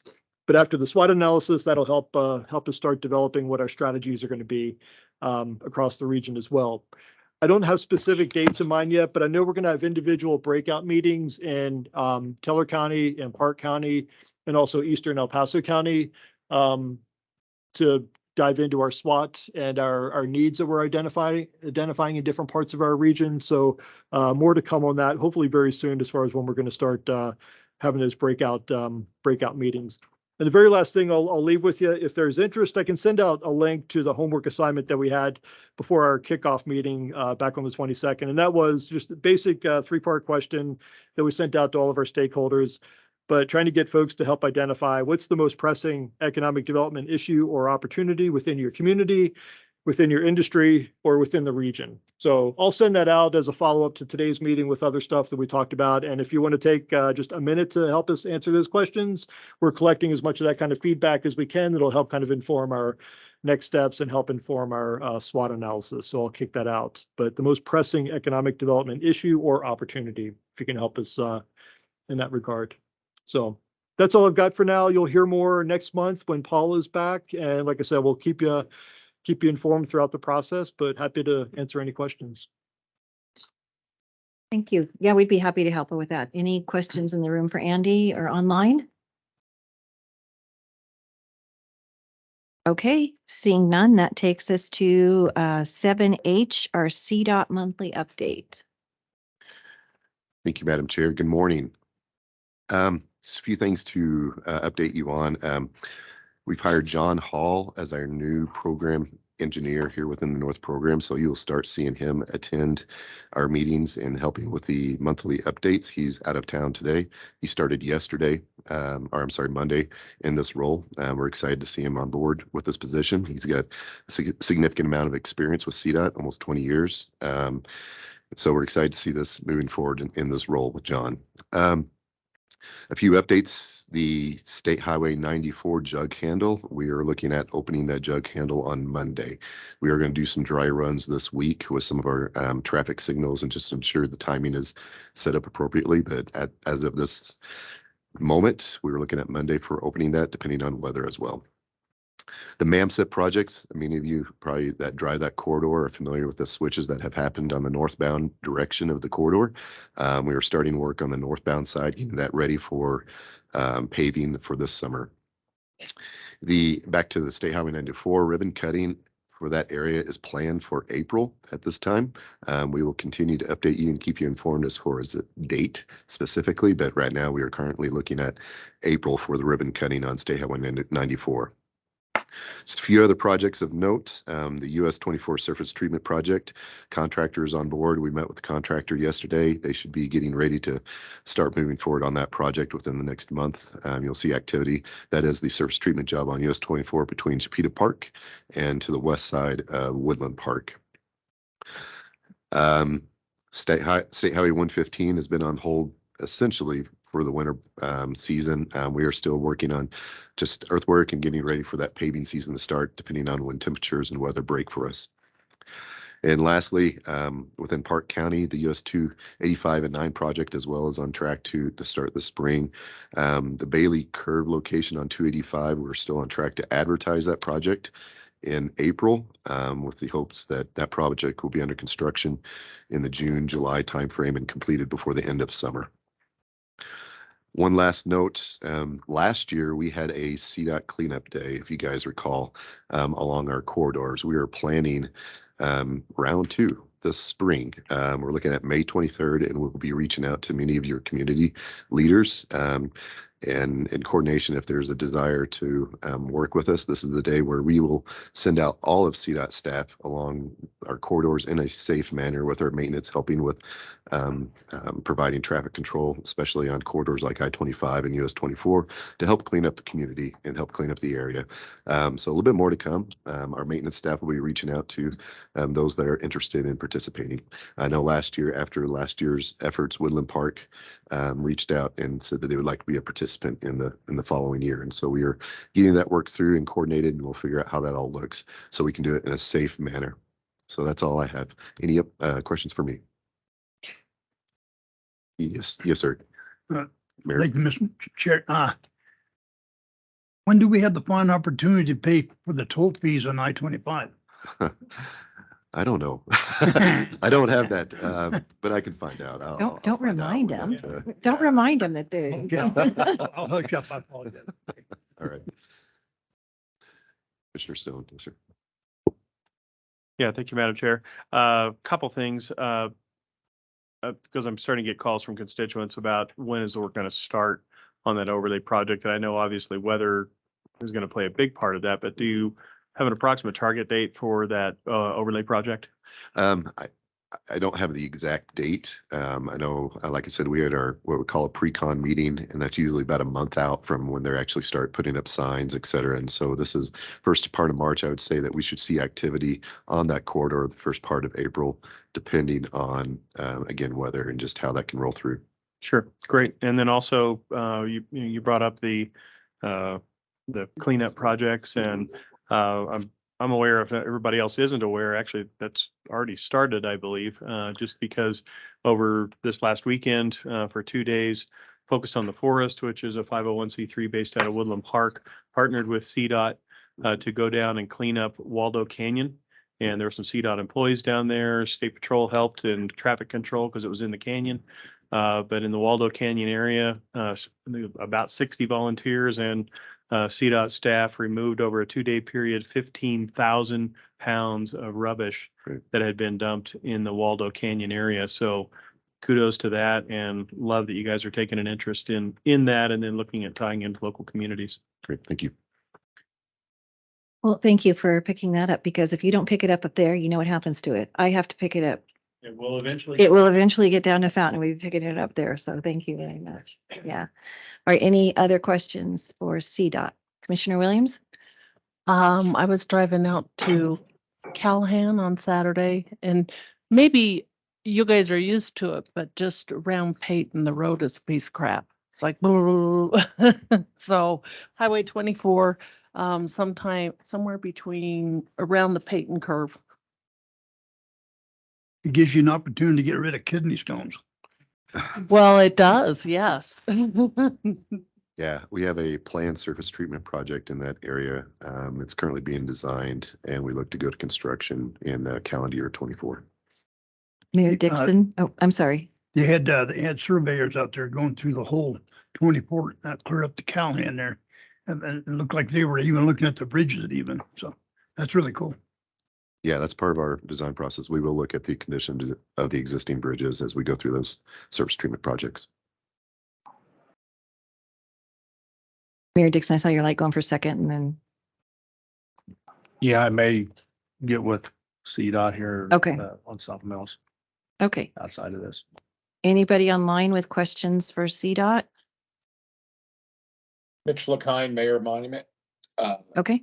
Yeah, I would like to find out about 105 improvements. You can't see the sides of the roads at night between Palmer Lake and Monument, and Mayor and I from Palmer Lake have discussed getting with you guys about that. And then also just recently heard that there is a dispute between CDOT's design for Baptist Road right off the interstate and the developer there. So we'd like to get some updates in Monument about that as well. And to follow up with Mitch, we'd actually. Everybody can hear it. It's the one that looks like a mouth. Yeah. Okay, we'd really like to meet with you about it. 105's out of control, and you have to understand that in addition to what Mitch is talking about with not being able to see on it, there's dead deer on it every day. Palmer Lake's getting ready to open retail, and we don't have a right-hand turn lane, and there's 37 homes behind where both those retail places are. And in 2 weeks when they open, what are we going to do? No one's going to be able to get between Palmer Lake and Monument and even get to a grocery store. Yeah, we'll definitely sit down with you guys. As far as the sides of the roads, I'll get with maintenance and find out what the condition is going on there. But yeah, we can set up a meeting. Thank you. Yeah, and I just have a question. For example, when retail opens and produces more traffic, I know that when developments go in El Paso County and produce more traffic, they have to pay an access fee. Does retail? It's a great question. I don't believe it's an existing facility, if there's modifications, but I can find out for sure. And that particular corner in question, one of the retail facilities is where the bowling alley is. And the other one is to the left of it. And the road that goes in the middle is Circle Road. So it's Circle Road. You can see that we have an easement. There's 25 feet there. But we keep calling people saying like, how do we get a right-hand turn? We have to somehow be able to get these people out. We've been going over there every day, coming between both retail facilities to see right now at different times of the day, how long it's taking to cross 105 to make a left, to get back out to the freeway. And on average, at any time during the day, it's 3 or 4 minutes a car to cross 105. So if their numbers are correct and they're talking about processing, each of the retail houses is saying they can process 30 cars an hour or 30 sales an hour. That's 60 cars between the two facilities. As they open, I have to be able to get across 105. And there is a development of 37 homes behind there that have to work, have to get to a grocery store. And anybody I get at CDOT tells me to run a traffic study. Like, I don't know what to do. Yeah, let's sit down. We'll go ahead and get through this and we'll talk through it. Thanks.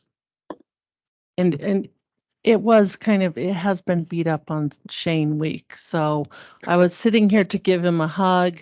But just so you know, the 2 retail shops are marijuana. So if you need some rest after you go out and visit and work's over, you can get some rest there.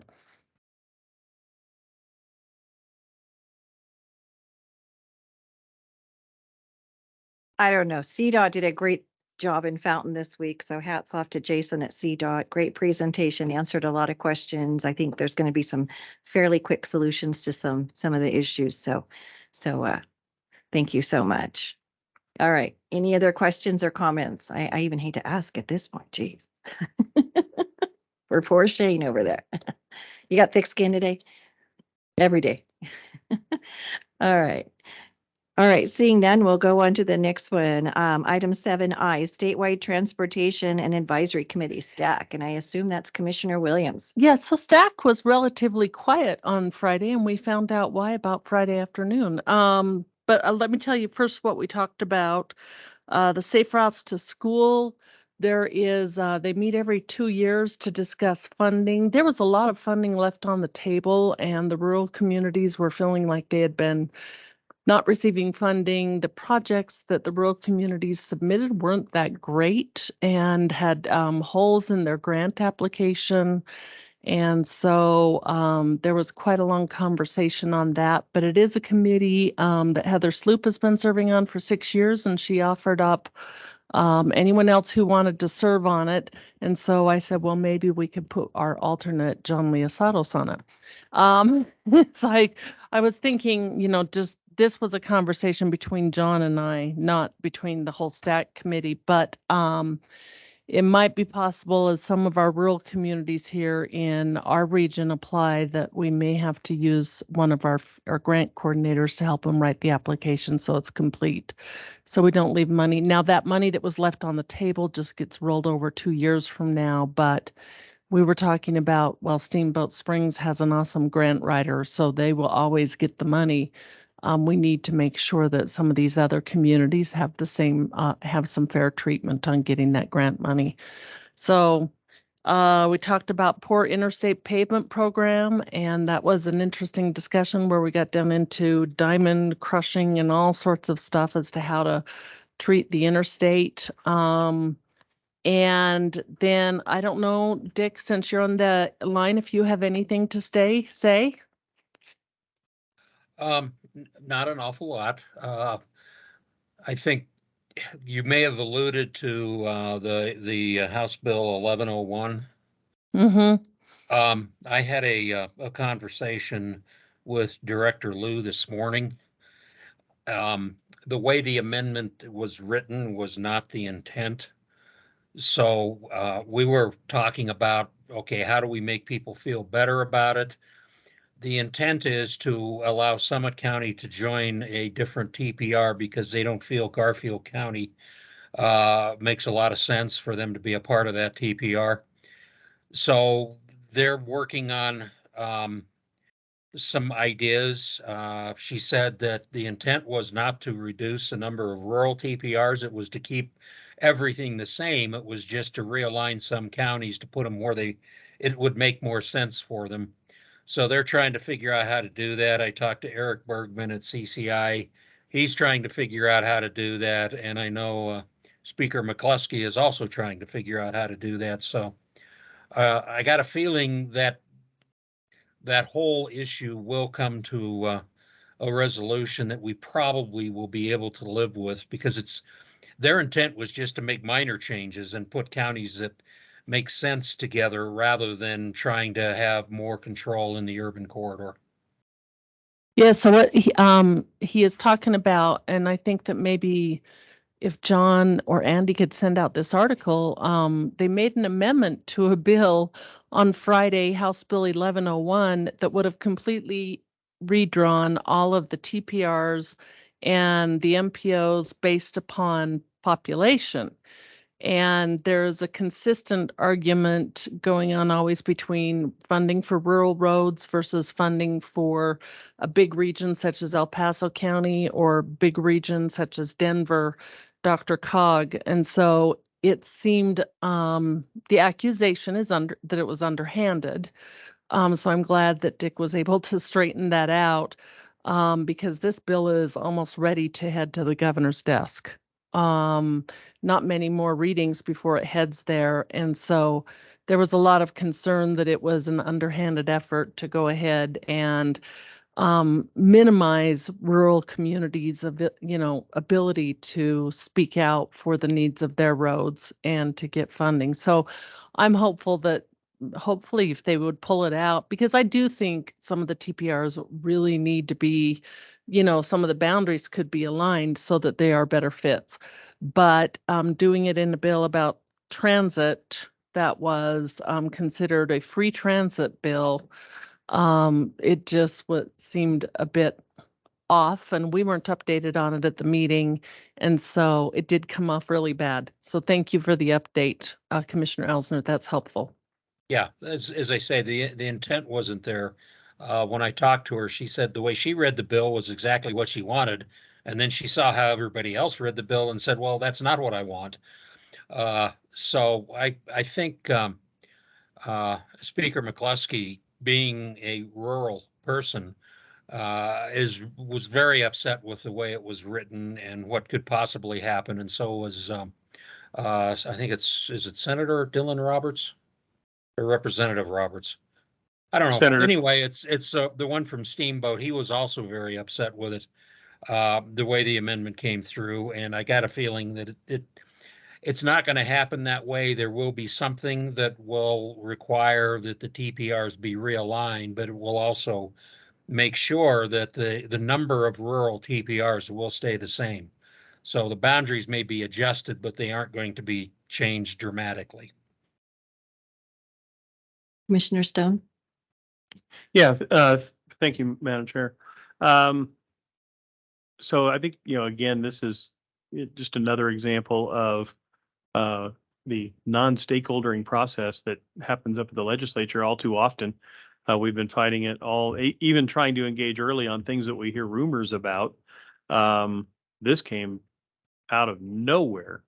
And of course, and I agree with Commissioner Williams that, you read this and you read about, well, we're going to do this, even though 78% of the funds go to rural Colorado, we're going to do this based on population.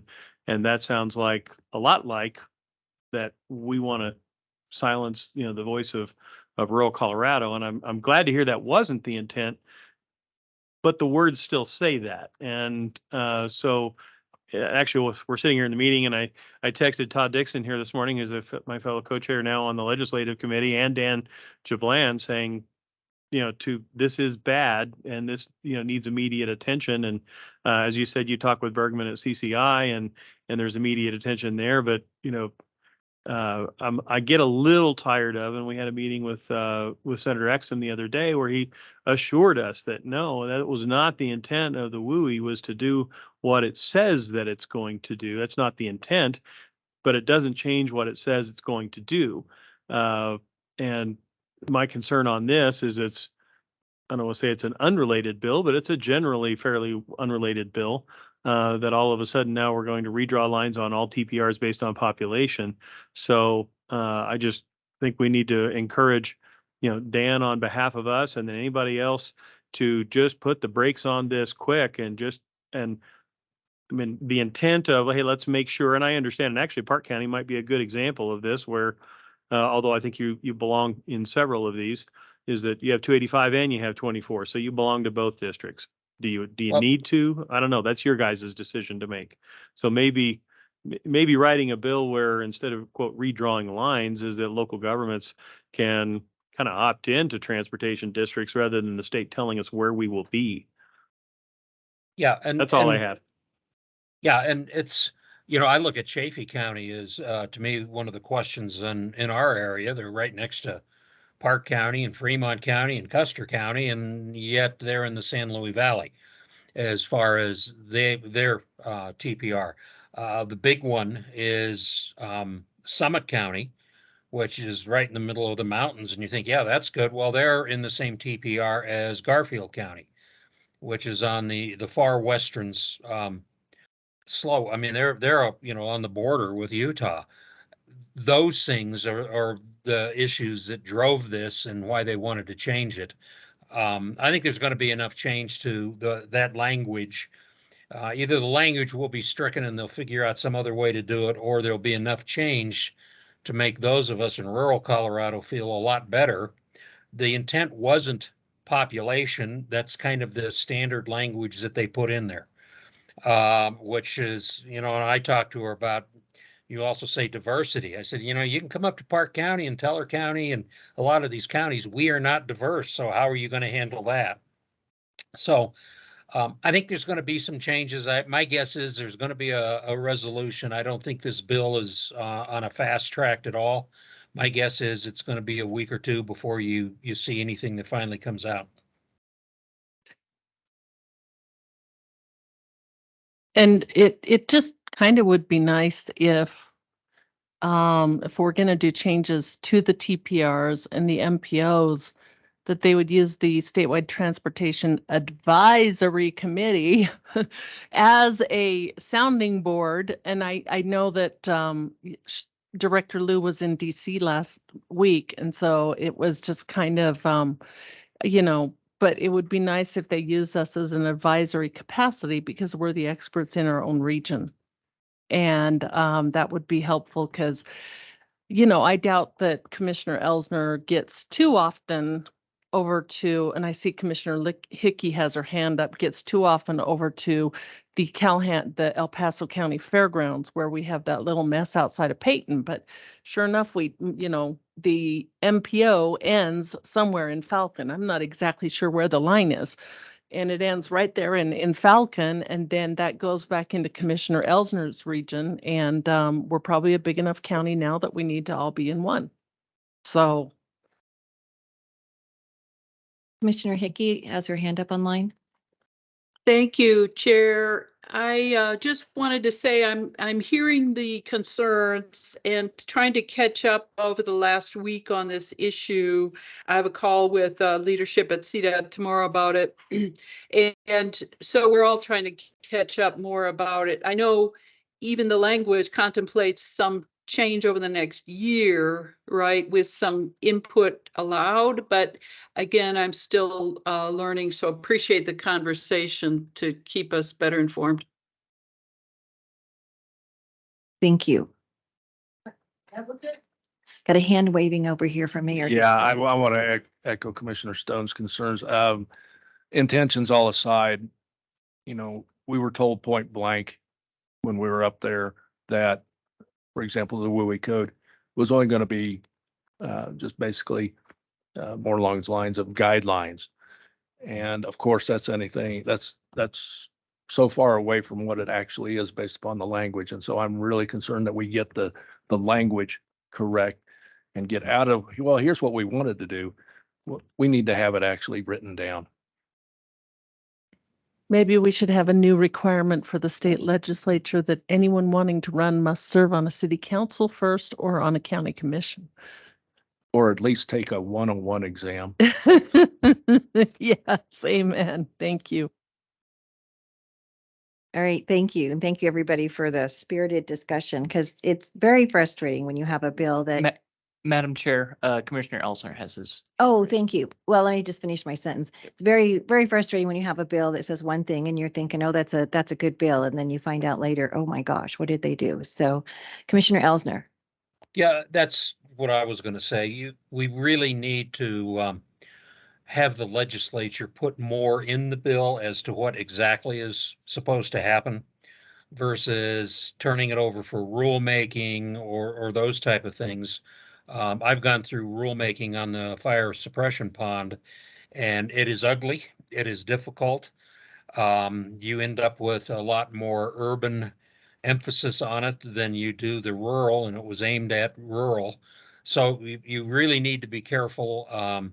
When the new language comes out, I would hope everybody would be involved in it because there is going to be new language or something that is going to come out of this.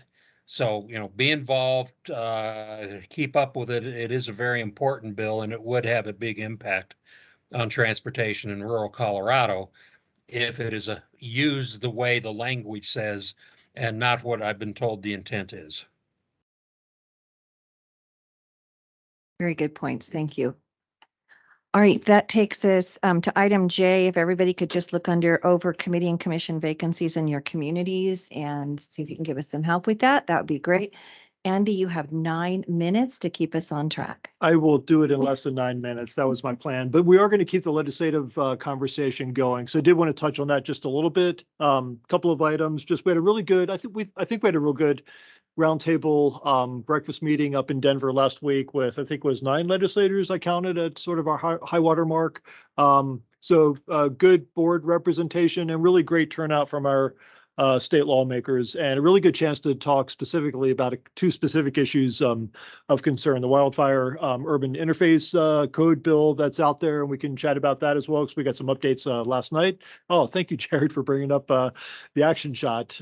So I had a good chance to talk about that and also talk about the greenhouse gas emissions reduction bill that's out there as well that makes additional changes to the GHG roadmap by setting some additional standards in some years that didn't have reduction requirements in them before in 2035 and 2045, and then throttling back 2050 from a 90% reduction down to 100% reduction when we haven't even, the ink's not even dry on that original bill, and we don't even know if we can comply through our long range plan with that initial measure of 90%. So we had a really good, robust conversation around those issues. So I'll turn it over to Madam Chair or Mayor Dixon if you want to talk a little bit further about those, because we did get some updates last night from Senator Exum's aide on the WUI bill. So we should, I think, take our time to kind of dig into that and talk about that further at the legislative committee meeting next Monday. But any other thoughts on the roundtable or those issues? Well, I actually thought the roundtable went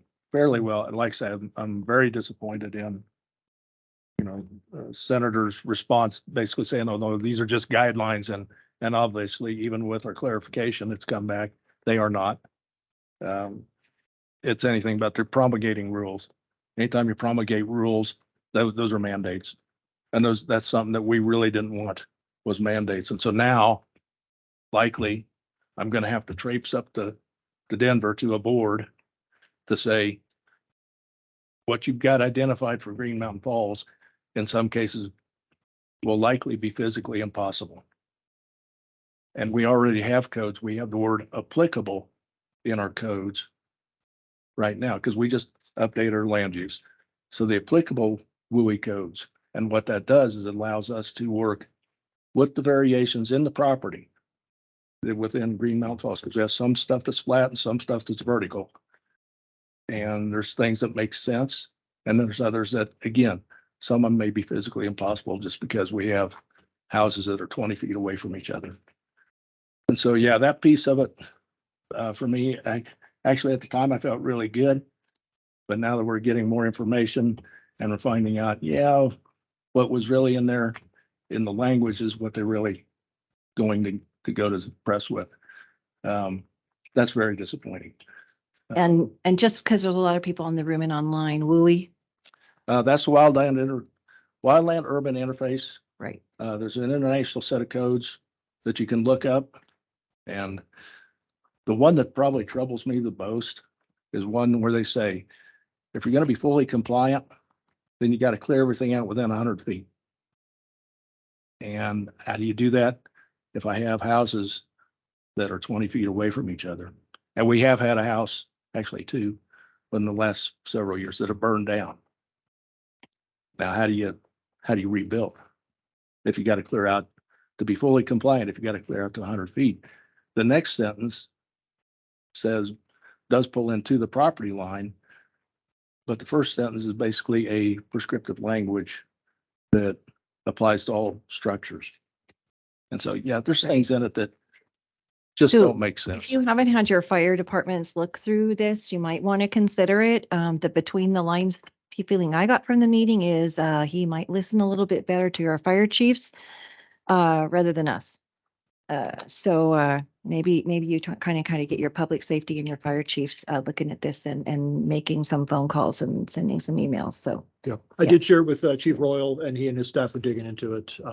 Yeah, so more to come. Yeah. Right. Very good. Okay. Do you want to go ahead? With And just, we'll send out the list of the latest bills, last thing on legislative stuff, the latest bills that we're tracking, just so the full board is aware of what the positions are that have been taken so far.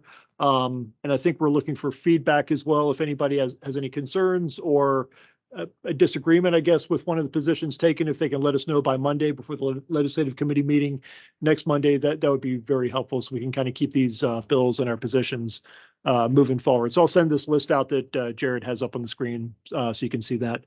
Just two other things real briefly. Wanted to let the board know that we just kicked off a freight study that's part of our long-range transportation plan. We hired consulting firm Cambridge Systematics to coordinate that process. So we've been in touch with your staff members, and we will bring some more information on that as well, on how we move goods into and through the region. That's the main focus of that study. And then finally, I'll mention that we've got a Drive Smart board meeting this coming Friday at 9:30. So all are welcome to attend that. We would like to get a good participation from the folks that have expressed interest in our traffic safety challenges in the past.